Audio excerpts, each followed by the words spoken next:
A very good afternoon to all of you who are joining us. A warm welcome on behalf of Indo-British Scholars Association, IBSA, IIHM, and the Young Leaders Forum of ICC. So really a warm welcome. I wish we could all be together in the IIHM kitchen, but under the circumstances, the best we can do is really take you live to the IIHM kitchen in a short while, where you will see Asma Khan cook up a couple of her dishes from her cookbook. And these are really special because each of the dish has a story behind it. It invokes special memories. And so you're really in for a visual treat. This masterclass is part of IBSA's Silver Jubilee celebrations, and it's aptly named Bridging Cultures Through Cuisine, where Asma, we feel, is really a living bridge between the Indo-UK cultures. Named by Business Insider in 2019 as #1 on their list of the 100 coolest people in food and drink, Kolkata-born Asma is a cookbook author, owner of Darjeeling Express in London's Covent Gardens. And I'm told there's a couple of months of waitlist to get on her special Sunday meal with a special menu there. She's also featured in Netflix's Chef's Table, and she truly is. I know her personally, and Asma is truly an inspiration. And she's had such an exciting culinary as well as personal journey. So you will hear some of that and get glimpses of that through this afternoon. So ladies and gentlemen, all aspiring chefs, the students of IIHM who are joining us from all over India, all the global campuses, a warm welcome once again. And let me take you live to the kitchen of IIHM on their global campus, where I will hand over to Mr. Rajiv Kaul, President of IBSA, to take this forward. So Rajiv, over to you. Thank you, Rita Shri. and welcome to everybody. And I must say that whilst we have Rikashri here, we have some of our special guests walking in with, of course, the chairman and founder of this magnificent institution, which is known all throughout the world as IIHM. So let me begin by saying that this is the world famous Asma, who Rita Shri has already introduced us to, and we are going to be joined by Dr. Bose, who I request to remove your mask and please come and join us here, sir. Sure. I know this is your own place, but nevertheless, it's a great pleasure for me to welcome you to your own place. Do come in, sir. Thank you. Thank you so much. So this is Dr. Shubarna Bose, and Dr. Bose, let me tell you, has perhaps got a pie in every hotel, not just in India, but around the world. I was doing a bit of research, and if I stand corrected, sir, you have something like 65,000 of people who trained under you in almost every hotel in India, and indeed many, many hotels all over the world. Absolutely. Dr. Bose is a true personality. He's a personality where we Indians are truly proud of because he's an entrepreneur par excellence, a true visionary, a person who had passion in this field. As a youngster, whilst he studied in Kolkata at South Point and thereafter at Xavier's, then he decided that he is going to do something which is going to help people get jobs and which is going to help India to propel itself in the world of cuisine. And with these words, let me hand over all of you and, of course, Asma to the person who's created this global network of IIHM, be it London, be it Dubai, be it Uzbekistan, to make all of us in India feel very happy and proud. Sir, we are so happy to have you. Over to you for a few words, sir. Thank you so much, Mr. Kaul. I'm always a big fan.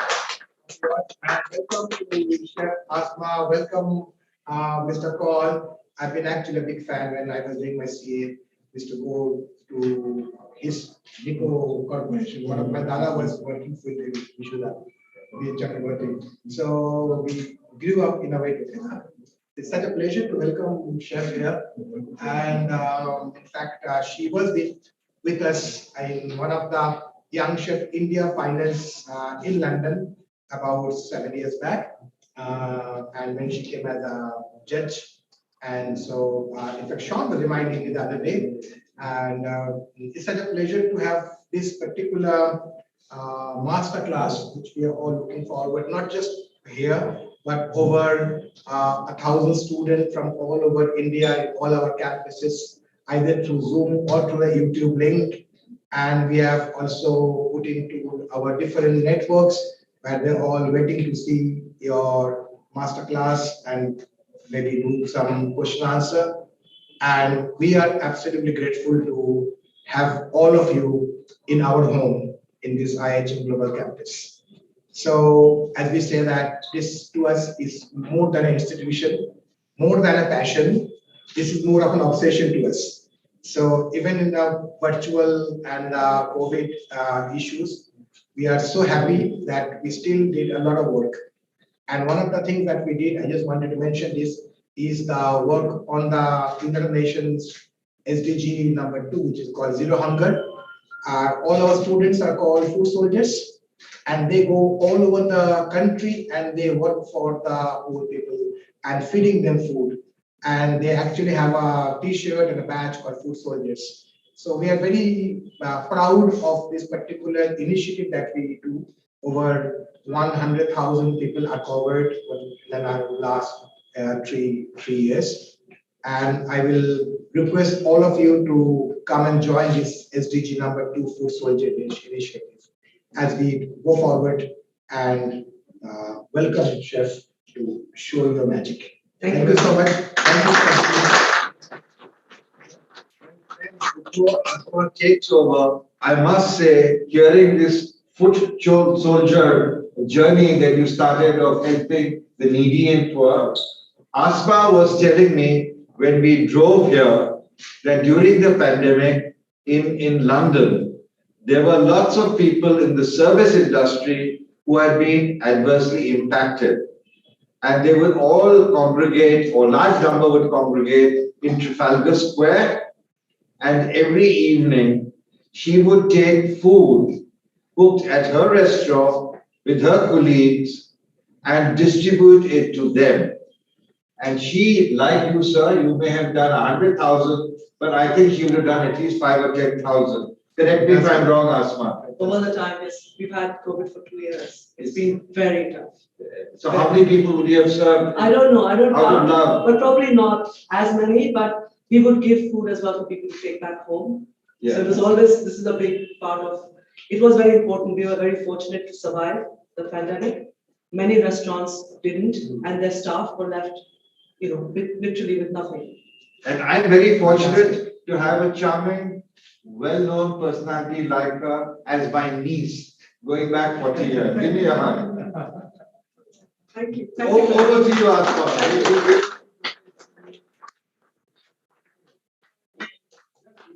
Chef Ka, can you come in here, sir? Yes.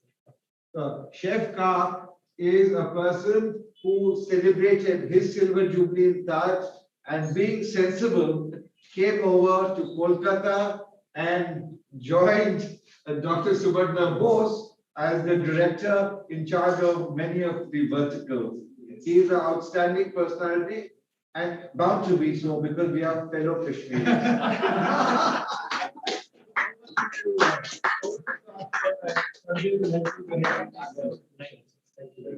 Thank you.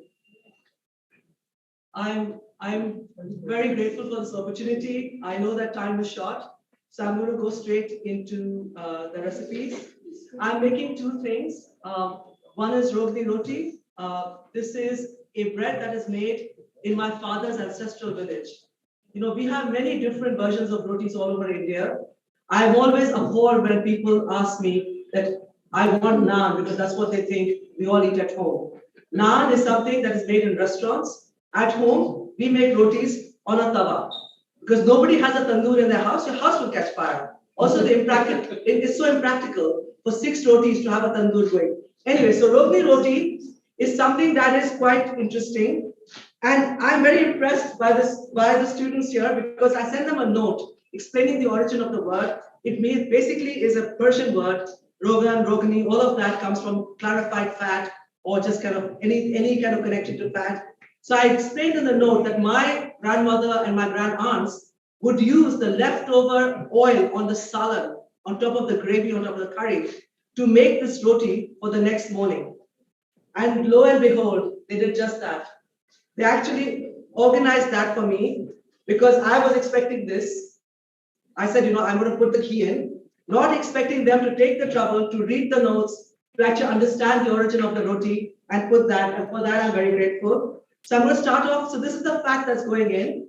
So this has also its own flavor because this is the oil that was on top of the curry that was eaten the night before. It is skimmed off. This is made in the morning.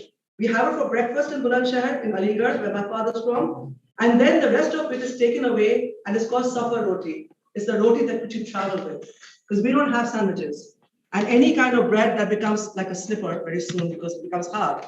And every region in India has a roti like that. You have thepla in the West. You got that kind of bread. So I'm just going to add some of this. Oh, I love the color. And around, this is salt, right? Yeah. Salt always looks different everywhere. So just want to make sure that it's salt and not anything else. So the way to make sure that the fat is incorporated in the whole thing is you've got to get the texture like breadcrumb.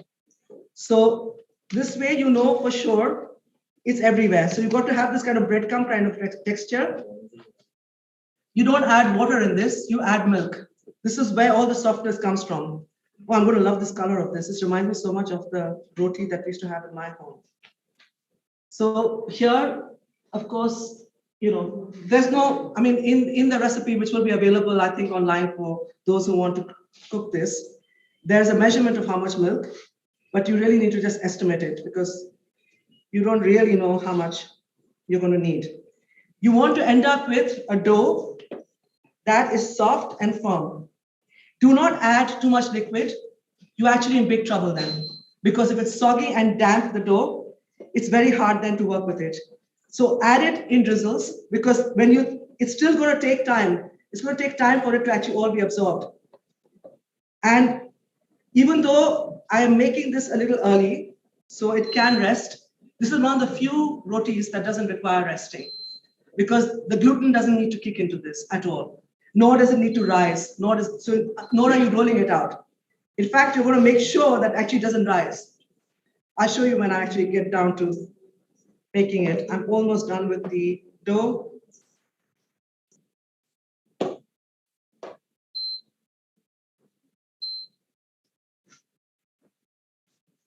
It's always something that I find difficult to get through to a lot of people who, it's like against the tide, where they all think that we only eat naan, and that anything else is like, oh, this is so unusual.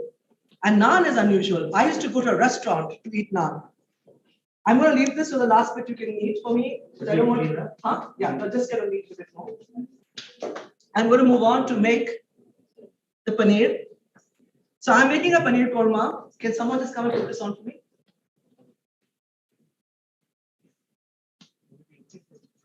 Yeah, sure. I find inductions very high. quite high. Yeah. Is this oil going to have to need? Plain oil. Yeah. Can I just pour it or do I need to turn it? Okay. Okay.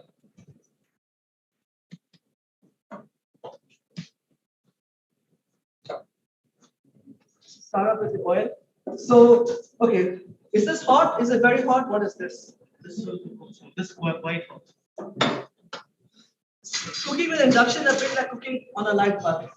I absolutely hate it. I need to see flame. I cannot see flame, and I know that this is the way forward. But God, I hate it. Also, I didn't cut this, so I can claim no benefit to advantage to having done. But this has been perfectly cut. It's very, very important. One of the reasons why your base of your gravy is not perfect is because you haven't cut all the onions evenly. It's not important to cut it thinly. It is important to cut them all the same width because then they all cook at the same rate. Otherwise, what's going to happen is when you put them in the oil, some of them are going to burn, some of them are going to be this kind of white, flabby little piece, and you have this uneven color and texture of your onions. So because this is all been beautifully, perfectly cut, you don't need to impress anyone except yourself. Just make sure that you cut them exactly the width that you can replicate. Don't try and be too chefy. You don't have to be. Okay, you can increase this more. Okay, fine. Oh God, these are things I can't see. No, I don't want it. So while the onions are browning, I think is the roti ready? Okay. Yeah, you can move this. Yeah. I'm going to leave this to cook slowly. Always take time. I'm always shocked at recipes that I see stuff on television where they say brown the onions in 2 minutes it's ready. Show me any onion that browns in 2 minutes. It is brown when your entire hair is smelling of onions. Your neighbor's house is smelling of onions. And if you go out in the street, you can smell brown onions, then your onions are done. Okay? They are not done in 2 minutes. Here, of course, my God, this is ferocious, the heat. This is cooking really fast. You've got to move it.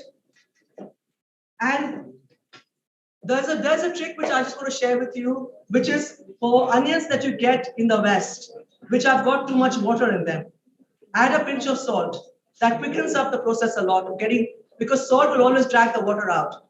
So instead of you waiting and losing patience, and the worst thing is losing patience and not waiting for it to caramelize and become brown, just add a pinch of salt. Here, of course, Indian onions don't have that kind of moisture in them, so you don't have to bother to do that too much. Okay, so thank you so much. I'm ready to, yes. Yeah. No, it's fine. This is enough space. Yeah. So is the tawa on? I'm not making roti in this, huh? Because I don't want to make the roti in this. Because I can't see what's happening with the flame. Thank you so much. It's rather professionally put together. So it should make around 6. It can make 5. Huh? I think it is. Yeah. Just make sure my onions don't burn.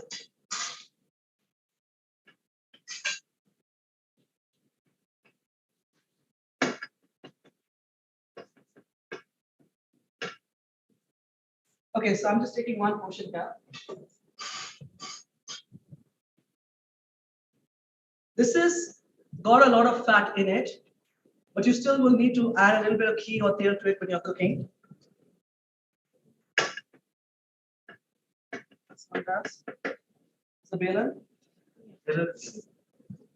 I just finished filming with an international crew for some show that I'm doing. And I was trying to explain to them that a belan is used as a joke to beat up people, and no one laughed. They actually generally, this. I was trying to explain that this is what you say in cartoons and comics, that you beat up people with this. So obviously, it was not seen as funny by them.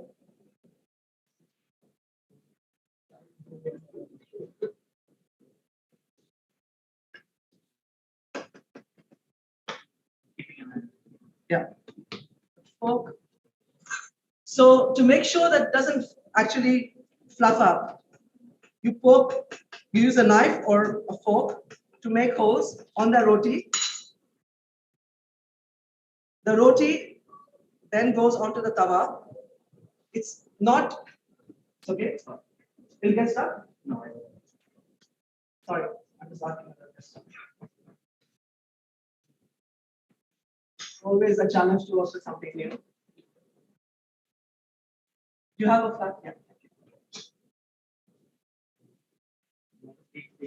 Yes. So not all the roti that you will make will have this color. There's a reason why this color is there, because it's a salad from the night before.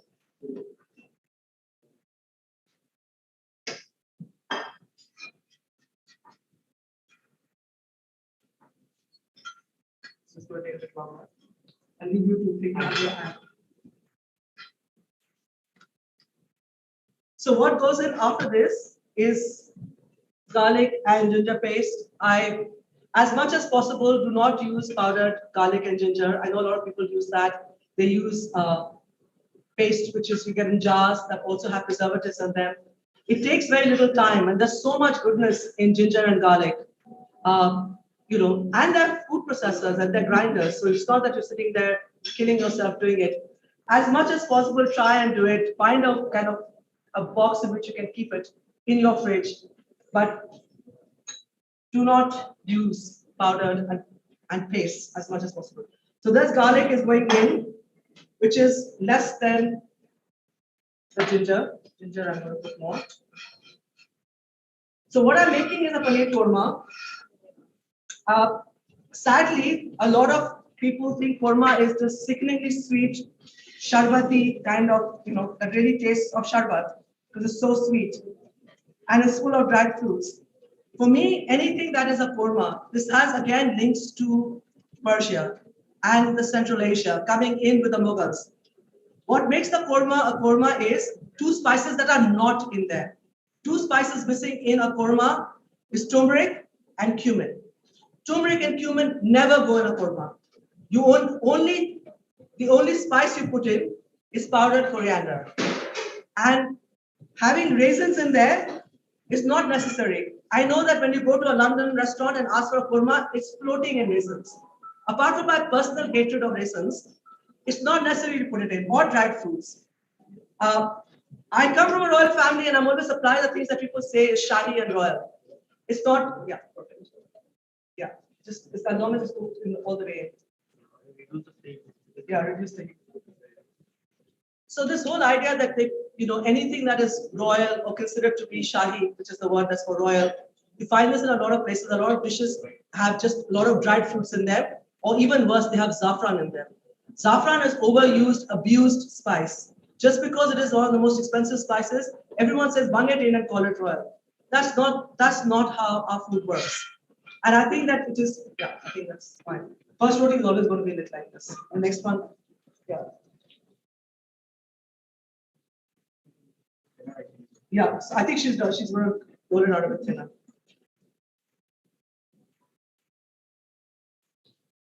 So now, I don't know whether you can all see, but for those who are actually here, I'm just putting it. The garlic ginger is, there's this very nice aroma which you can smell if you take your mask off for a second. You can actually smell the aroma. Raw garlic is beautiful, but not as the base of a gravy. You have to be patient and wait for the garlic to cook through. Ginger will cook through very fast, but you want this aroma that you're getting, you know that the garlic is cooked. There are no timings. I cannot give you a timing. I can't tell you what it looks like. It is just this aroma that you know that it's ready. So I'm going to now put in my coriander. Yeah, but I'm putting in coriander powder. They also have crushed coriander, but I'm just going to put. There are two kinds of chilies here. The one that looks like it's more fiery is actually the milder one. This is Kashmiri chili, and this is the normal chili. I'm going to use a little bit of both. It's really entirely up to you what you want to use. Korma is not meant to be very, very spicy, but it's not meant to be bland and sweet. It's not a dessert. So I'm going to now put in tomato puree. The recipe is there for those who actually want to cook this.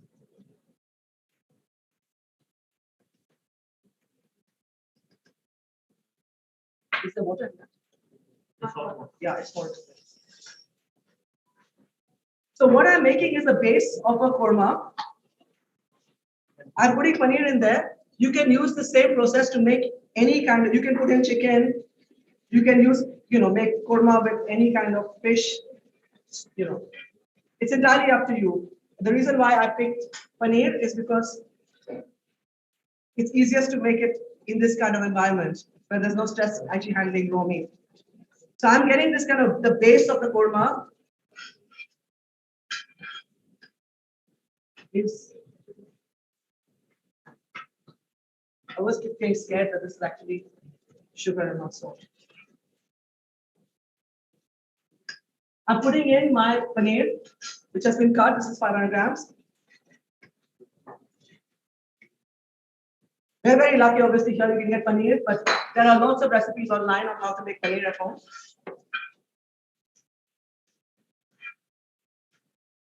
You have to taste for.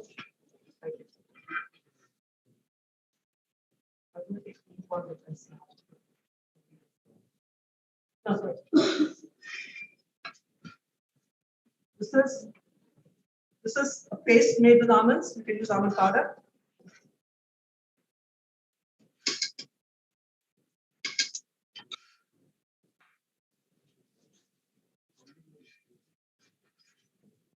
One more. So you can see this. If you can look at it, you visualize it. You could having this with chicken or meat or anything. This is just the base of a korma. And now I'm going to ask coconut milk. This is coconut milk, right? Separate. Yeah.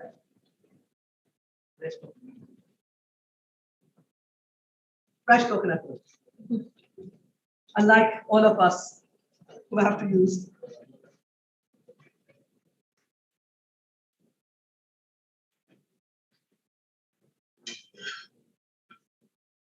I'm half Bengali, but when it comes to touch of sugar, I'm complete Bengali.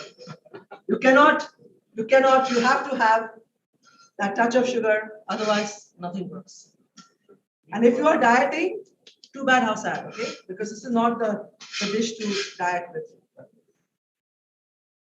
So you want that balance. It's a kind of beautiful, thick gravy. I'm going to taste it, and I just want to make sure that.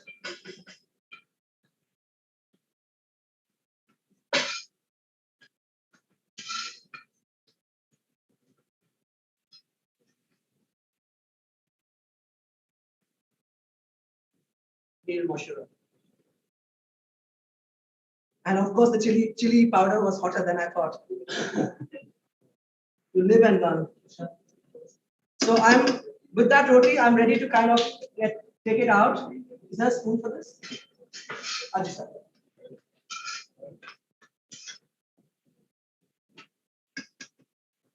Just going to wait for a bit of the oil to come on the top. You shouldn't let it boil, otherwise, with the coconut milk, it's going to split. Although I don't know what happens with fresh coconut milk. Does it split?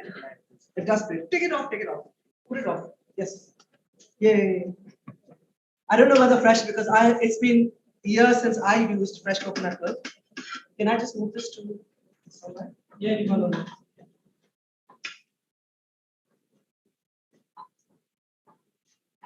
So we're almost there. For all your patience and time, and actually haven't taken the time to come here. Where do you want me to keep it? Chef Ka? Okay. And just with the baskets for the roti. Okay. There's some more here for all of you all at the back, the students. No, you can leave it with this. So you're having this while it's fresh. As it cools down, you can imagine it hardens a bit like, I don't know what. It's hard to describe the texture, but you can see it when you eat it now. It's warm. It's very soft and crumbly. And it already has all this oil. So it is great because you just put it in, we used to wrap it in newspaper. We used to put potatoes and boiled, and a boiled egg. This was what we used to take on a train journey or on a picnic.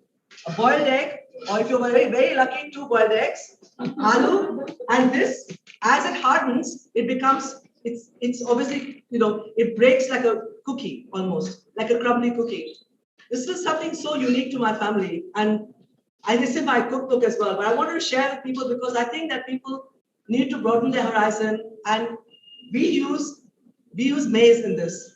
But because maize is hard to kind of work with, I chickened out and I used chapati flour.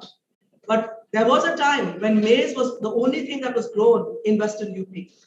And the water levels have fallen. And you see girls walking for miles now because all the wells are dry, because everyone is growing wheat. This is our greatest failure. In the wheat mafia, the obsession with growing wheat and the fact that they see maize as a lesser crop, we are destroying our own heritage. This used to be made traditionally with wheat. I haven't had, with maize. This was made with maize and wheat flour together. I just got a bit scared and nervous, terrified of all of you and failing. So I didn't do it. Maize is a little harder to work with, but I'm less confident on that. I'm still learning. Every day I learn something new. I didn't do it because of that. But I still feel I needed to give that small thing about, roti, and how roti is something that, is not only about wheat, because wheat does take up so much water. Please, I want everybody to come and taste this. I don't know what is the next, now that my cooking is over. Are you coming back to speak? Just stay there, just stay there.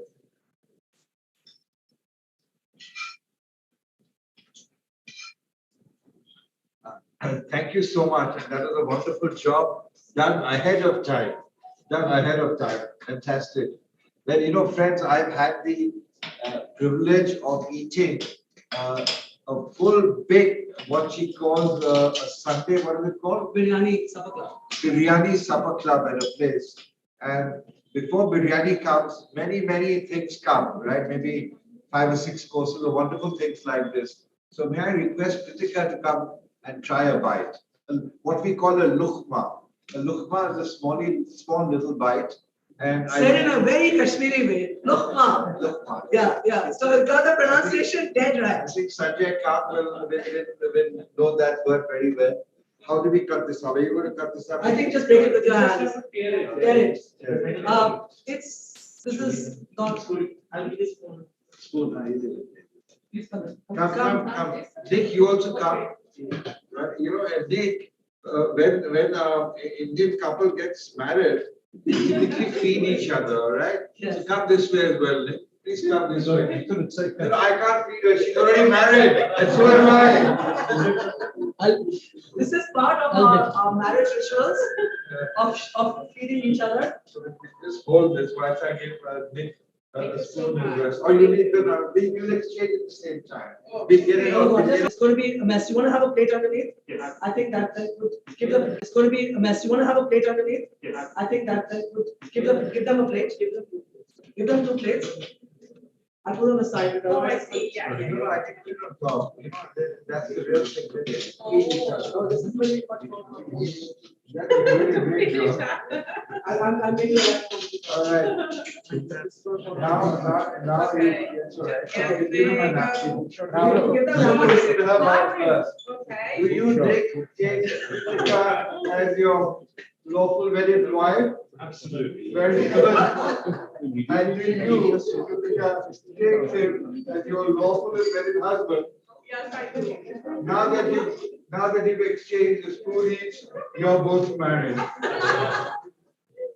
Now, I think can we have a word about how wonderful and flavorful this is to Asma? It is really, really nice. It's very tasty, it's very soft, and it just melts in your mouth. Yeah, thank you so much. I'm so sorry having put you on the No, it's beautiful. It really is nice. And you made it so quickly, you know. It didn't take much time. And Nick, Brilliant. now that you're married, what are you going to tell the master chef? Nick, can you come and start? Okay, that's good. Incidentally, he is the Deputy High Commissioner of Britain, and you know our job is to build bridges, right? Living bridges. So all of us are living bridges between UK and India. He is Nikhlo, that's his charming wife Ritika. They have 2 wonderful kids who are not here. Right? They are, I think, not back to London at the moment. But he has been a pillar of support to anything which builds bridges between UK and India. Nick, why don't you say a few words? Not too many, just a few. Really finished. Okay, I wondered what it was going to get, and I thought it was going to be good, and it was even better. I mean, that was marvelous. It really was. Actually, much more complex than I thought. Okay, 2 ingredients, but actually the flavour changed as you ate it. The texture is very special. It works on a number of levels. I thought the presentation is beautiful. The colours are lovely. It is soft, but on the other hand, it's certainly not mushy. And wonderful. And I love the taste. It's just a little bit now. Thank you. So absolutely terrific. We won't make you go to the marriage rituals yet. So since this is the time for marriages or remarriages, where is Dr. Bose gone? Yeah. Where's your wife? Mrs. Bose, please come. I think Sanjukta, am I right? Yeah, please come. Now we get the next couple of marriages, all right? I think 2 more plates. And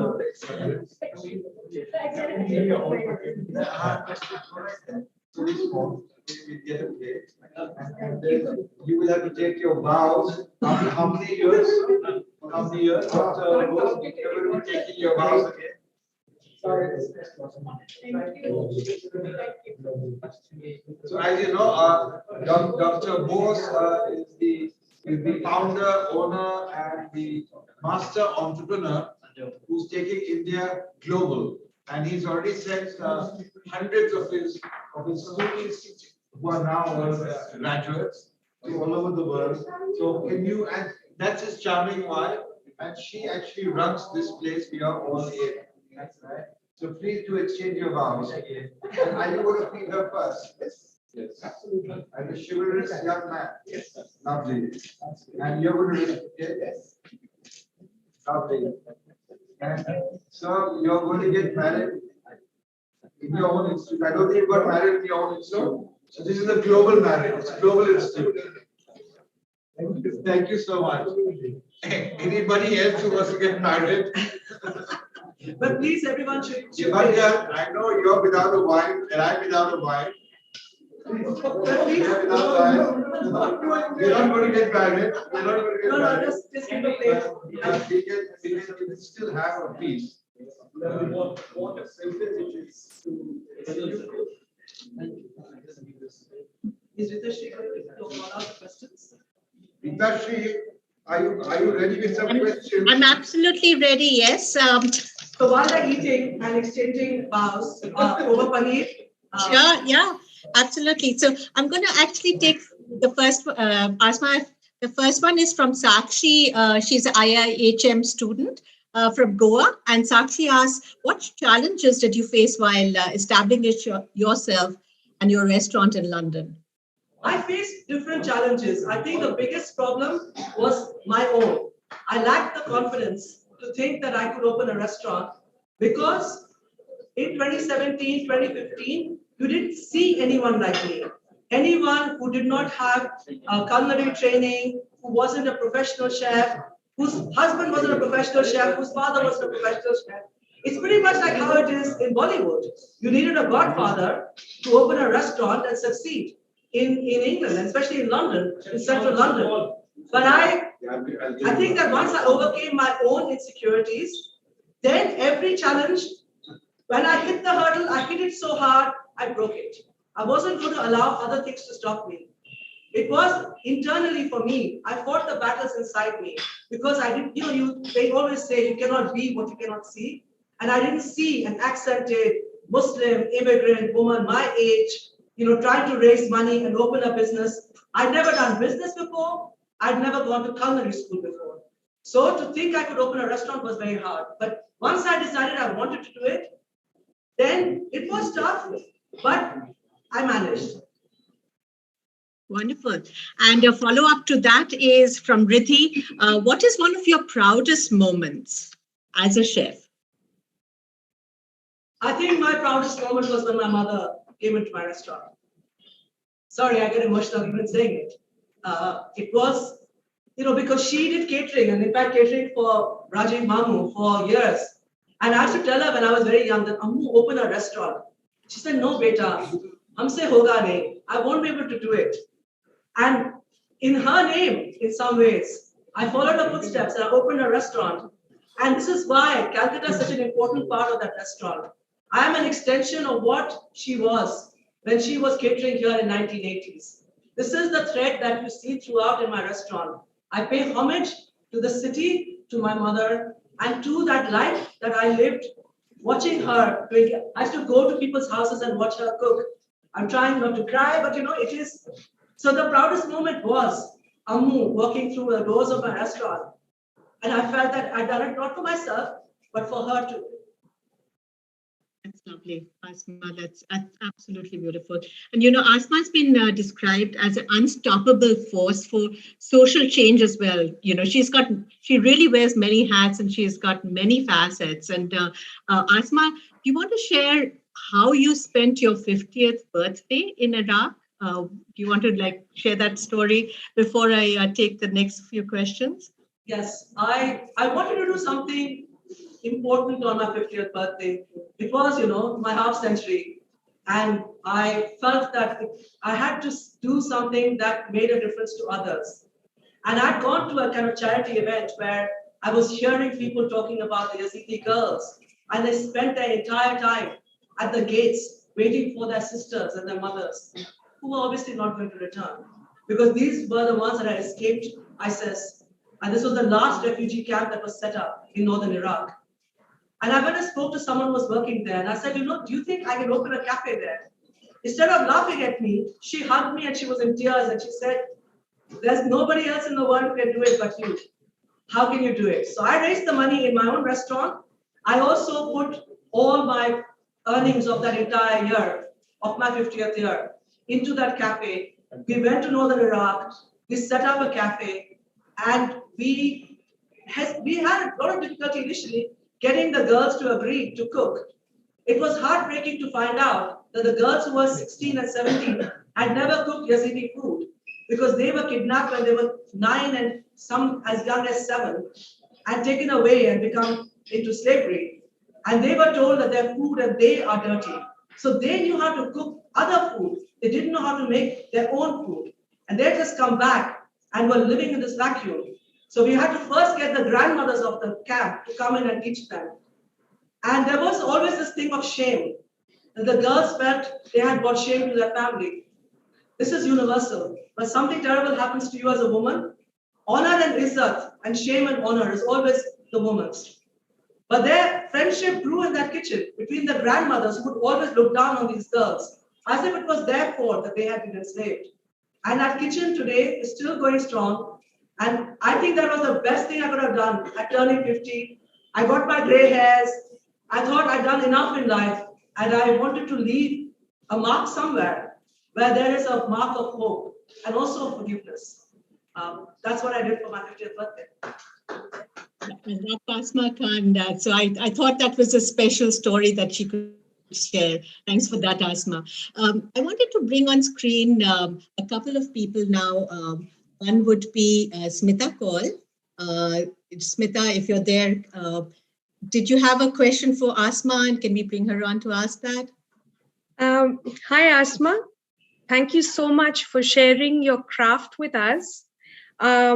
I was a chemistry major in college, and I've always been fascinated by the science of cooking and food, the way materials behave. So my question to you is, how do you balance a recipe or a tradition with your own gut feel or intuition when it comes to cooking your food and being able to replicate it in different conditions, in different places, and even day to day in your own restaurant? That's a really, really good question, because I was taught without written recipes, and all of us are taught without written recipes, and I recreate in different environments. I think the difference is you cook from here. When you cook from within, I'm not looking at the timing, I'm not looking at the ingredients. I am cooking with my senses, the aromas that come through. They are there in my memory, they're in my soul. They're so deeply, they're part of my DNA. So I smell the aromas, I know the textures and the tastes. And this is why in every environment I can recreate it, because I am not following any written instructions. I'm not even looking at the ingredients. I'm replicating something from memory, my entire childhood. And I remember conversations of women in my kitchen. So irrespective of what it is, whether I'm making this small amount, I could make this for 200 people. It would taste exactly the same. I guarantee you that, because I am looking at the aromas, the colors, the texture. And this is how you can actually cook in any environment, in any place, and replicate it, because it is hardwired inside you, what you're cooking. Thank you for sharing. Thanks so much. And is Harshvardhan Sonthalia there? He's from YLF, the Young Leaders Forum. Harsh, did you have a question for Asma? Yeah. Thanks, Asma. It's been a pleasure to have you around, and thank you so much for your time today.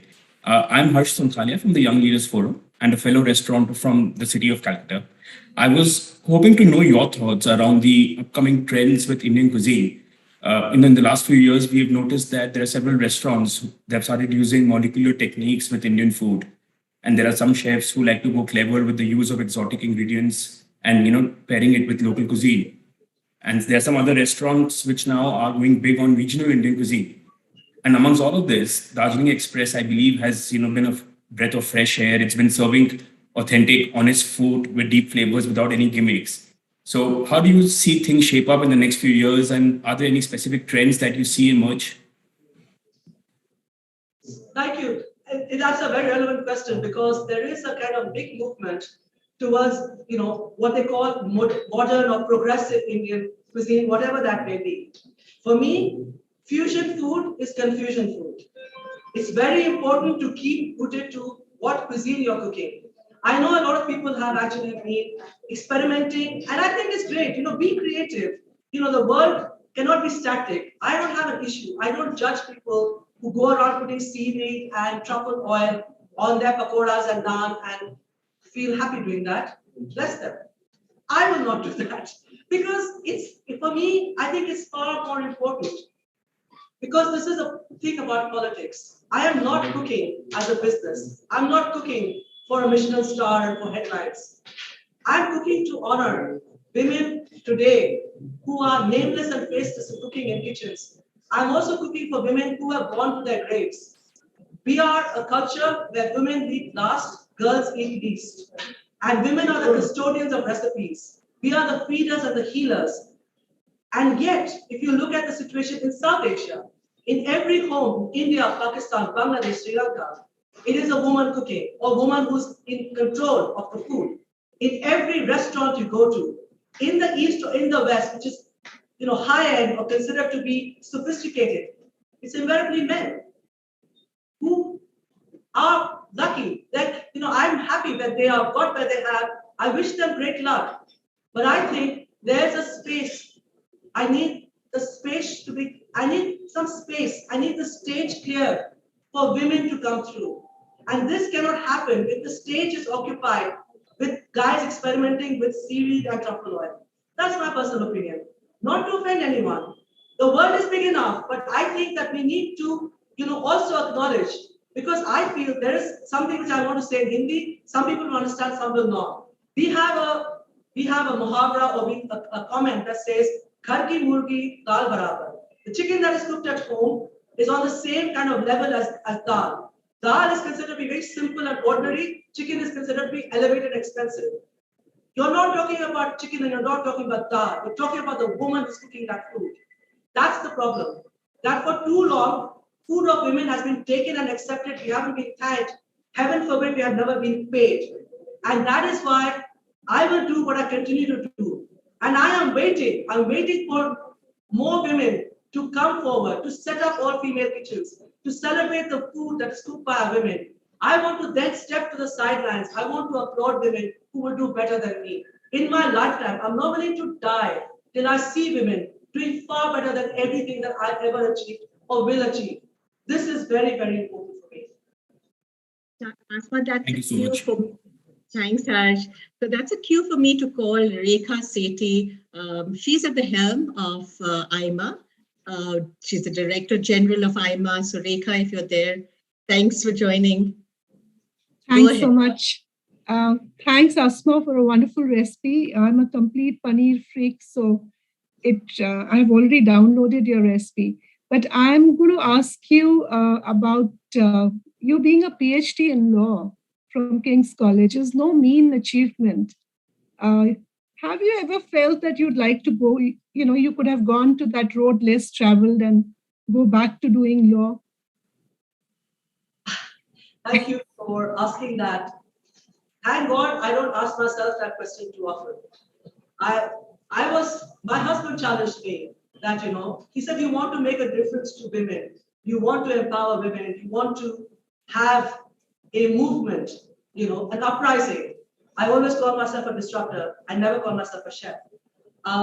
So they said, he told me, why don't you stay and do something in law? And with food, you will never make a difference. How wrong he was.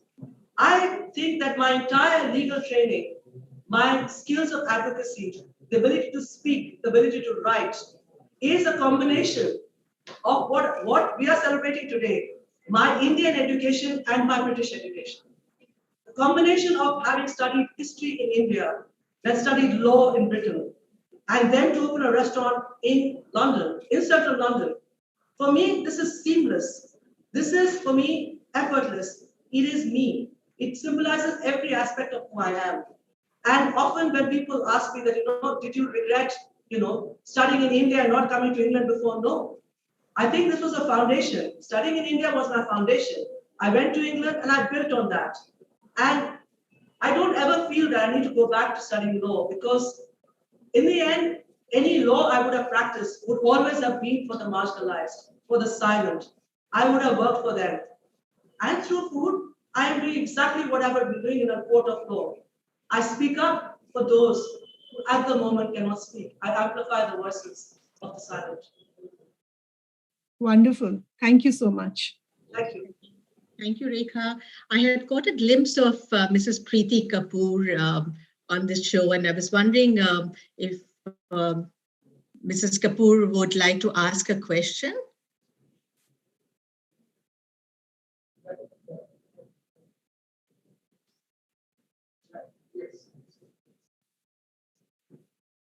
Would you be there? Okay, while we wait for her to see if she's there. There was another question which came in from one of the audience. He's a student as well. I can't see the name, but the question was on what changes can we expect in future as sustainability in your line of work? What changes can we expect in the future for? Sorry, can you repeat the last thing? Future, as far as sustainability is concerned for your line of work? Yes, I think that we, in our culture, have always had a very strong element of, being sustainable, not wasting. And when people were talking about Meat-Free Monday in the West, I was saying we've done this for years. In Calcutta, we had a meatless day. And this is how we worked. And, we have a chochuri made of vegetables in Bengal. We do not throw away anything. We have always been sustainable. You will never find a more frugal and careful cook than a housewife. Because we all know the reason. She gets the bazaar money at the beginning of the month. Any money she saves and anything that she saves from being wasted, she pockets. And no one needs to know about that. So in most households, the bazaar or the money for the whole month or the week is given by the bread earner, invariably the man. So this is a way of making income as well. So I think that, we have always been sustainable. We have always, cooked very carefully. And most of the time, I know things are changing now, you get things out of season. I remember we only ate peas. We waited for cauliflower to come in winter. Food kopi, shingara was something you look forward to in winter. The idea that food was always based on festivals, on harvests, on seasons. It was always sustainable. On my own personal side, I don't talk about it so much because I cannot be fighting at so many levels. In my restaurant in London, I do not have any vegetables flown in from India or Africa. Everything that I cook is British. The only thing that we get from Europe is the aubergine and the herbs, because British weather is so shit. Sorry I said that, but it won't grow. So everything. So I get beetroots from the fen. I make aloo gobi matar. I make the classic Bengali beetroot chop, the vegetable chop, with beetroots from, and I cook the most kind of loved mishti kumra, which is the Bengali pumpkin with pashpura in auto. I cook seasonally because for me, I do salam to the soil on which I am succeeding. I will not fly in my stuff. And imagine the amount that you have, the carbon footprints on your menu for that jet lag okra that you are flying from some place far away.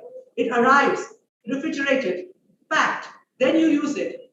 And when, of course, customers say, oh, you don't have okra, you don't have jackfruit. I said, no, I don't. Because I care about the world and I care about you and your children. I think we need to be brave. Chefs should understand you do not need to satisfy your customers. You don't need to have out-of-season strawberries or out-of-season asparagus flown across the world. Be brave. Acknowledge the fact that you are succeeding on a soil. First, look after your own farmers. This is very, very important. And I am very committed to actually using local produce. Wonderful. And Jaya Bajaj has joined, and I know if Jaya can be made visible, and I can read out a question if she's not on screen as yet. But Jaya is also there. Yes, hi Jaya. So Jaya, go ahead and tell us just one line on yourself. I know you do some amazing stuff, and your question for Asma. No, this is not about myself at all. Sorry, I have I have COVID, so I have a hoarse throat. But a huge fan, Asma. I learned about you on Chef's Table a few years ago, and I was really touched and moved by your story. And so proud we are of you. I think, are you from Loreto House? Because Martinia and La Martinia. Martinia and Loreto. I went to college in Loreto. Loreto College, yes. Great. So, a couple of Indian chefs have been raising this issue, like I think Thomas Zakaris recently did, and I wanted to know your opinion.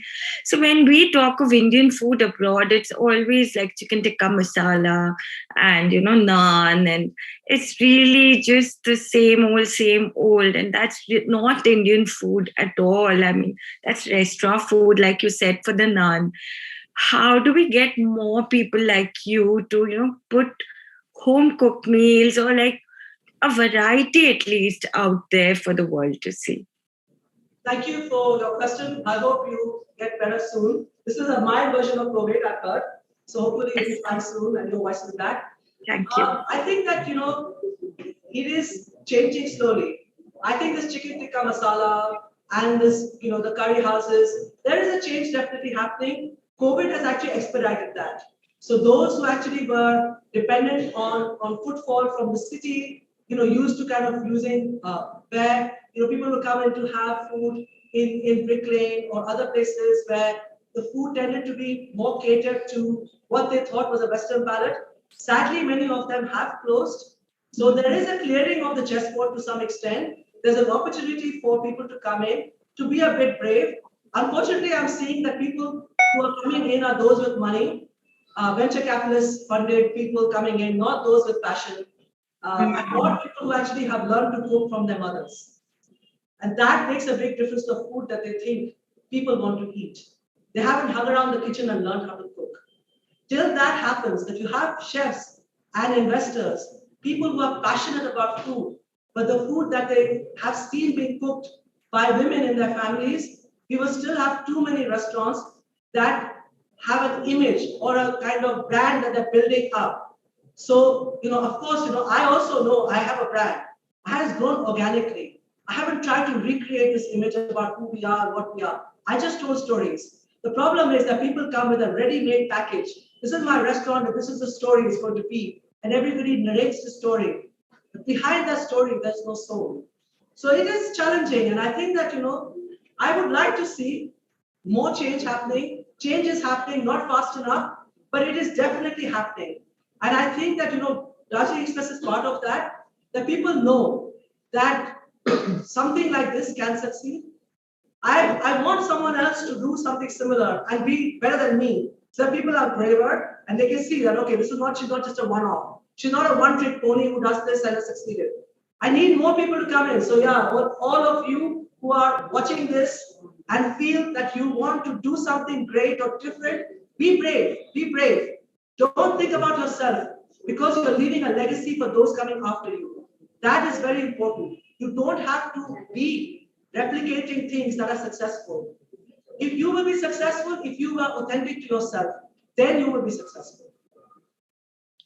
And certainly, Asma is part of that change, a change maker, and moving and shaking things up quite a bit. So I think on that note, and there's plenty more questions, but I think we need to move on to the closing of the session. And if I could invite Shilpi Goel Chowdhury from YLF.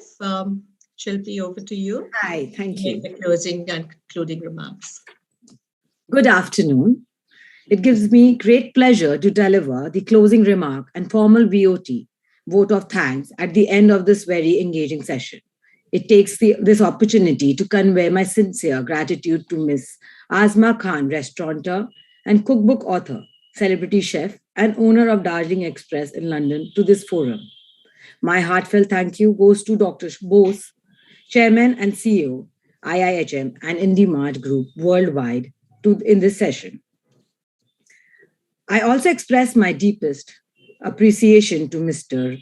Kaul, President IBSA, and Chairman Nico Engineering Service Limited, and extend my heartiest thanks to all of them for gracing today's online session.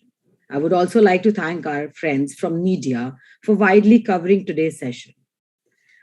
On behalf of ICC, I would take the opportunity to wholeheartedly thank you to our sponsor and partners for their support and cooperation. I think this session was enriched and was very, very insightful, revolving around the hospitality sector and the future roadmap in India. Food is a tremendous unifier. It can bring people from all walks of life together. Food reveals a lot about a person's personality and origin. It spans generation, nationality, and continents. Even the smell of food can transport us back to our childhood or to a foreign destination. We learn about the history, geography, environment, economy, and many other characteristics that makes each country or origin distinct by learning about food and from various cultures. Bidding cultural gap is easier when meals are served and shared together. It was a pleasure to speak with Miss Asma Khan. Cooking was always her passion, and she began her culinary career in 2012 by hosting a dinner club in her house. She debuted a pop-up at Soho Pub in 2015 to great acclaim, and Darjeeling Express, the restaurant, opened in June 2017. Her first cookbook, Asma's Indian Kitchen, was published by Pavilion a year later in October 4th, 2018. The book won the Government World Cookbook Award in UK category for culinary publishing in Indian cuisine. Thank you so much for this engaging session and was indeed refreshing and enchanting. Thank you so much. Thank you. Thank you, Shilpi. Back to the kitchen. And Mrs. Bose for having us, and to Chef Khan as well for being here, and for all the guests who could come. Very few people because it is COVID days. So I think Asma, you and I now need to go and put on our masks. Yes, yes. Thank you. And get back to normal. Thank you. Bye. Bye. Bye. Thank you so much for joining us. Recording stopped.